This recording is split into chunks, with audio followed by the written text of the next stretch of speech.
Salut, c'est Trado, je suis content de vous retrouver pour la mise à jour de l'analyse technique du CAC 40 avec une fin de semaine plutôt marquée par la consolidation, mais on préserve l'essentiel, à savoir les supports de référence, mais on y reviendra un petit peu plus tard après le tour d'horizon des actualités de cette fin de week-end. J'ai trouvé pour vous 3 articles. Le premier, c'est le plus important parce que c'est celui qui répond à la question que beaucoup se posent. J'en ai déjà parlé mercredi, mais comme la vidéo du mercredi est beaucoup moins vue que celle du week-end, faute de temps, j'y reviens.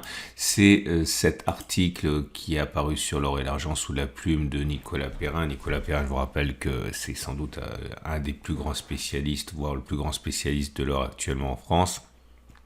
Et il reprend donc les conclusions de la Bible des investisseurs en or, In Gold We Trust, et revient notamment sur 9 prévisions et le niveau auquel l'or pourrait être en 2030, donc à la fin de la décennie, mais également à plus court terme. Bon, alors je ne vais pas vous la faire entièrement parce que c'est trop long, il faut absolument que vous y alliez, mais les conclusions de In Gold We Trust ne sont absolument pas changées. Il considère toujours que l'or pourrait à la fin de la décennie, donc en 2029, pardon, excéder, quasiment tutoyer les 5 000 $. Ils expliquent pourquoi ce ne sont absolument pas des débutants. S'ils disent quelque chose, c'est toujours très très très argumenté. Ils peuvent se tromper, ce n'est pas la question, il y a des scénarios multiples, mais en tout cas c'est toujours très largement documenté et circonstancié. Ils font également le point de ce qui pourrait se passer à la fin, donc là je vous avais parlé, donc, 4 820 $ pour 2029. Ils font également le point de ce qui pourrait se passer à la fin de l'année. Bref, j'invite vraiment à regarder cette synthèse. Vous trouverez l'adresse en dessous de la vidéo pour aller directement sur cet article. Deuxième article que j'ai trouvé pour vous, alors là pour le coup, comme d'habitude, souvent sur mon site c'est en anglais, c'est la question que l'on se pose, à savoir, serait-il possible que l'argent soit meilleur que l'or pour jouer un rôle de valeur refuge? Alors c'est très provocateur comme question, puisque personne ne penserait à dire oui, mais en tout cas les auteurs disent que avoir de l'or c'est normal, avoir de l'argent c'est pas si bête, parce que ceux qui jouent contre l'argent peut aussi jouer pour l'argent, à savoir sa valeur industrielle. C'est-à-dire que l'or repose quand même beaucoup sur un état d'esprit et une volonté de se protéger, alors que l'argent joue de cet élément, mais a également sa dimension industrielle. Bref, j'invite à regarder l'article. Troisième chose que j'ai trouvé pour vous, c'est un article qu'on retrouve sur Kitco, donc le grand spécialiste et marchand d'or. La question est de savoir ce qui va se passer à court terme. Bon, on sait très bien que les difficultés auxquelles l'or est actuellement confronté sont dues aux propos des banques centrales, en particulier Powell, qui dit que l'inflation pourrait être telle qu'il faudrait s'attendre à deux interventions sur les taux, peut-être plus.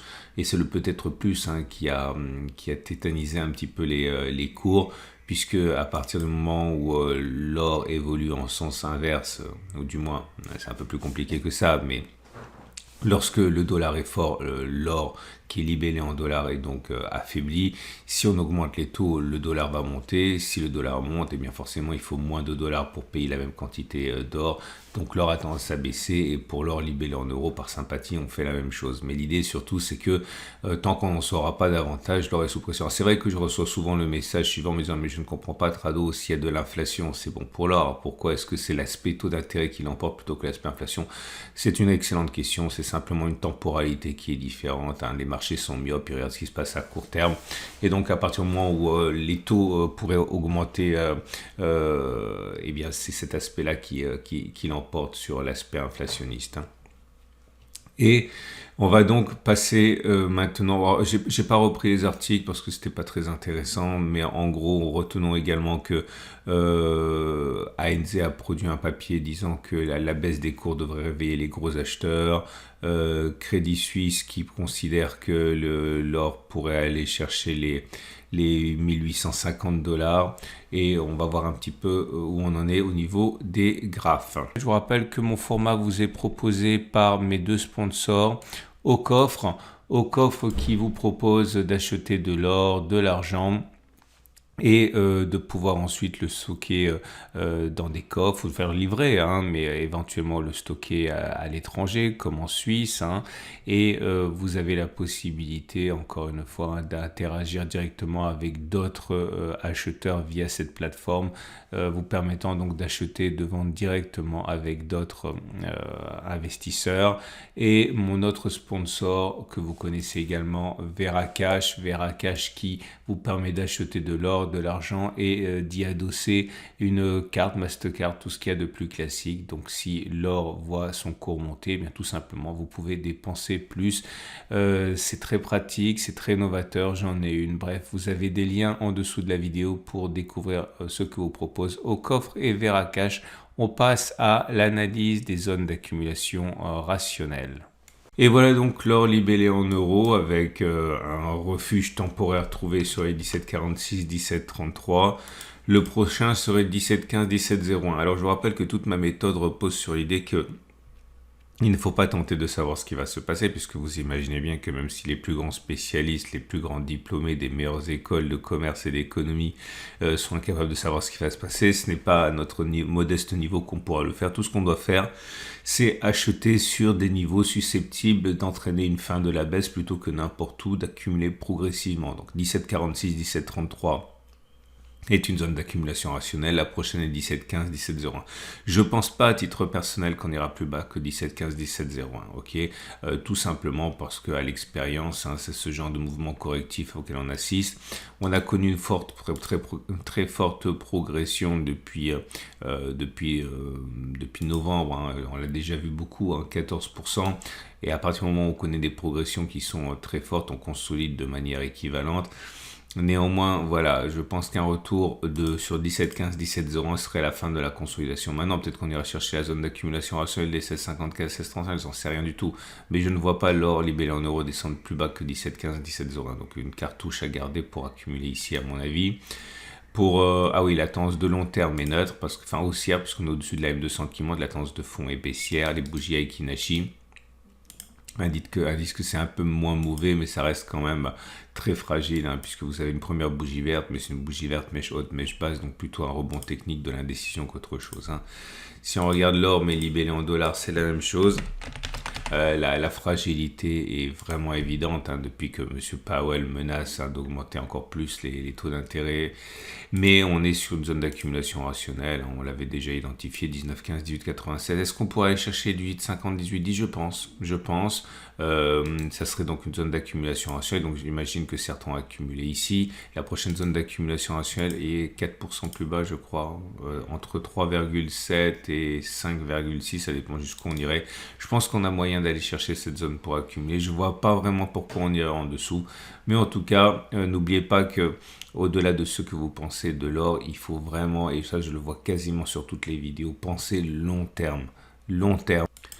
À titre personnel, je n'investis pas de l'or pour envisager un jour sa revente. L'or que j'achète, eh bien, il est là pour être transmis, il est là pour me servir d'assurance en cas de difficulté, mais c'est quelque chose au long cours, c'est quelque chose que j'envisage pour les prochaines décennies et sûrement pas ce qui pourrait se passer à court terme. Donc il faut vraiment, à mon avis, avoir cet état d'esprit pour l'or. Donc un retour sur 18,50, 18,10 pourrait être intéressant pour accumuler encore. Tendance de long terme haussière, tendance de fond baissière, bougie Aiki-Nashi médiocre, avec une première bougie verte, mais mèche haute, mèche basse, donc c'est plutôt dans l'indécision qu'une reprise haussière pour l'instant. L'argent libellé en euros est dans une situation de reprise aussi, enfin de rebond aussi, pas de manière fortuite sur la zone d'accumulation rationnelle des 26, 22,2 ici. Là aussi, hein, on consolide, on paye la hausse. C'est pour ça que vous voyez, quand on montait de manière verticale comme ça, il fallait vraiment se méfier, ne pas se réjouir, parce que quand on a des hausses verticales comme ça, généralement, il y a des consolidations fortes. Hein. On a pris 26% en quelques mois, en 2 mois. Donc là, on a perdu 14%. et on est en train de préserver difficilement le seuil des 61,8% qu'on avait déjà évoqué. J'avais dit à moult reprises que quand on monte comme ça, on va chercher les 50 à 61,8% de retracement. Donc il y a des chances pour que on ait bientôt terminé de baisser, enfin c'est statistique.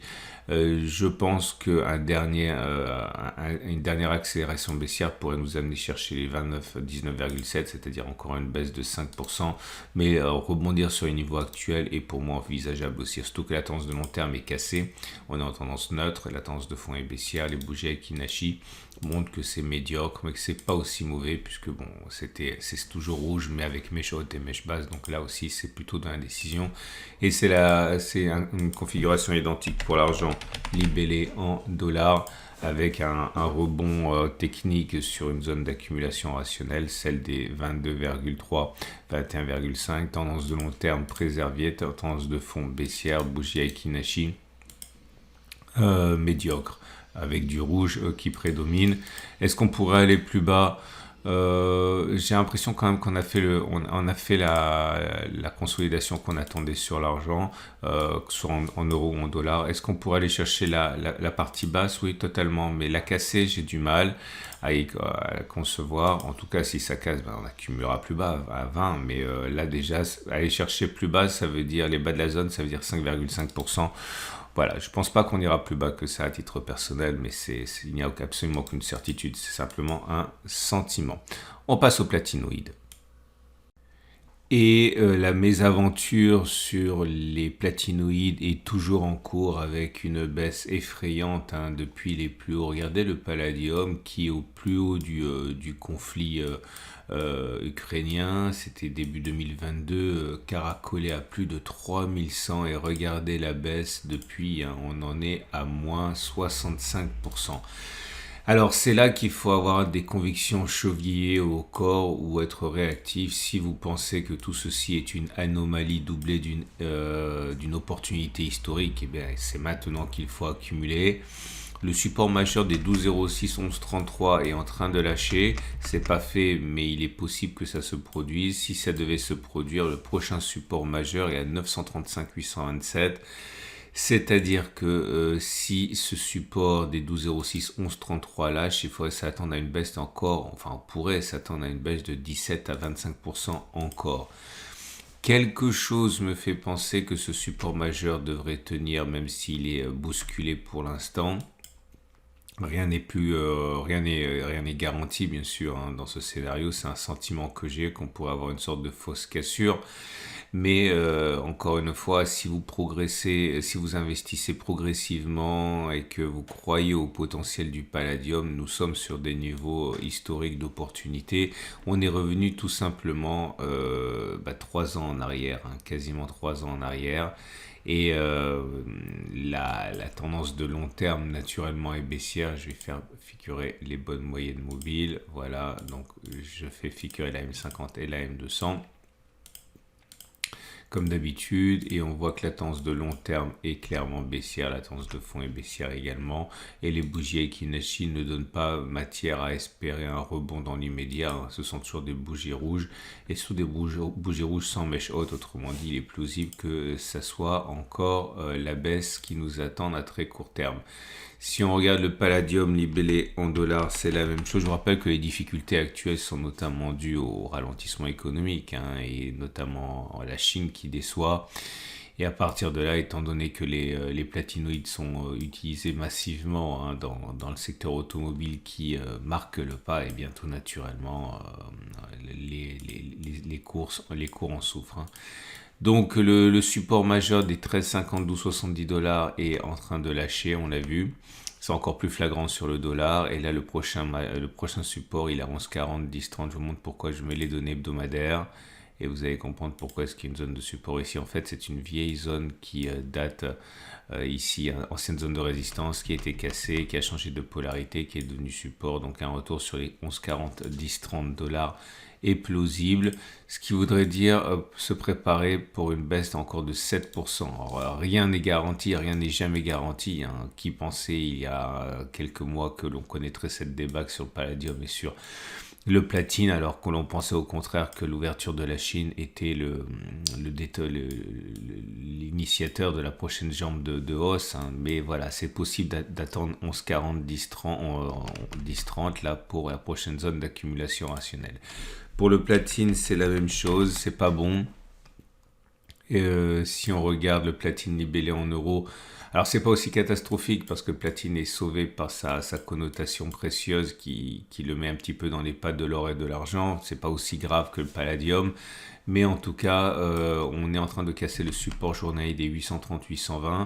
Le prochain serait 813-805 ici, et puis pourquoi pas, ah non, je me mets sur une mauvaise unité de temps, mais ça change rien, c'est les mêmes unités, les mêmes supports 813-805, et pourquoi pas 795-768, hein. Regardez la baisse là aussi depuis les plus hauts de... C'est allé très vite, hein. 9 mai, c'est quasiment hier, hein. Donc la baisse depuis le 9 mai s'établit à 20%. Là, et encore une fois, je suis désolé de me répéter, mais tout dépend de vos convictions. Si vous avez des convictions de long terme sur les platinoïdes, c'est évidemment une opportunité incroyable. On a déjà visité cette zone plusieurs fois, on a connu des progressions dans la foulée. Regardez, hein, c'est pas la première fois qu'on vient chercher cette zone. Ça s'est passé en décembre 21, ça s'est passé en 22, en juillet 22, en septembre 22. À la clé, on a eu une progression, dans l'autre sens, ça fait 25%, hein. Et voilà, il faut savoir quelle est votre unité de temps d'investissement. Mais là, on est clairement sur des zones d'intérêt, hein. Tendance de long terme et tendance de fond baissière. Et pour le platine libellé en dollars, c'est la même chose. C'est la Bérésina. La Bérésina, tout en sachant que on a perdu un an, clairement. Mais c'est pas comme si on enfonçait des plus bas historiques, hein. Et là, pareil, on est sur zone d'accumulation rationnelle à 923, 886. Je vous montre rapidement quand même l'évolution de long terme. Je vais mettre sur les données mensuelles, une bougie égale un mois, donc le temps long. Et vous voyez que pour l'instant, on est globalement en train d'évoluer sur une sorte de canal de latéralisation qui est compris, hein, dans cette zone-là, si on enlève les excès. Ok, donc voilà où on en est, et on vient d'une période, hein, où on était, regardez où était le platine. C'est dommage parce que l'or est sur des niveaux quasiment historiques, alors que le platine est très très très en dessous. Donc voilà, à un moment il faut savoir ce que vous pensez des platinoïdes pour le long terme, et si vous êtes toujours positif, eh bien agir en conséquence, et nous sommes sur des zones très intéressantes si vous croyez au potentiel de long terme.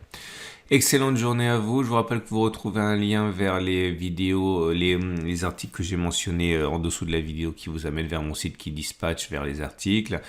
N'oubliez pas non plus que c'est un format long le samedi, vous avez le format court du mercredi. N'oubliez pas donc que vous pouvez vous abonner pour ne pas louper les mises à jour. Et bien sûr, un petit like lâché par-ci par-là, ça fait toujours plaisir. Et c'est bon pour ma visibilité sur YouTube si vous pensez que mon travail mérite d'être connu. Donc un petit like, un abonnement et le tour est joué. Merci à vous, bonne journée et à mercredi pour la mise à jour.